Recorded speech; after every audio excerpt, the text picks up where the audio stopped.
Hizbullah menghujani serangan ke Israel tanpa henti sejak Sabtu 12 Oktober. Setidaknya 320 roket diluncurkan dari Lebanon ke ibu kota Israel. Serangan itu mengakibatkan gempa bumi di Tel Aviv. Dikutip dari Time of India, serangan itu sebagai respons Hizbullah atas perbuatan Israel yang membombardir Lebanon. Rentetan roket Hizbullah menargetkan Tel Aviv bagian pinggiran.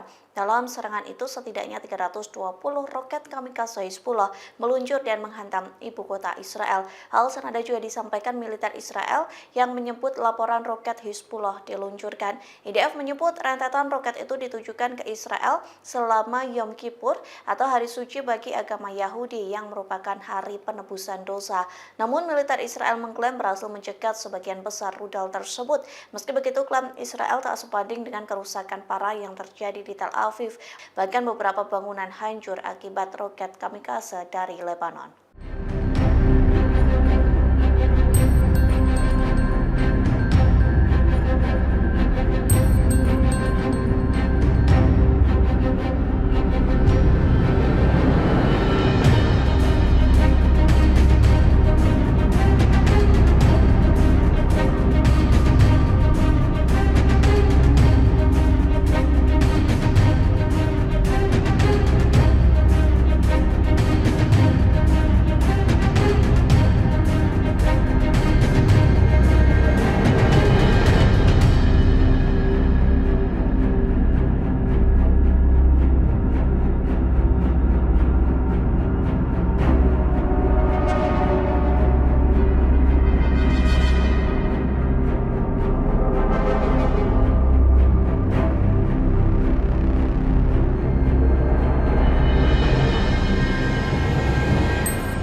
Download Tribun X sekarang, menghadirkan lokal menjadi Indonesia.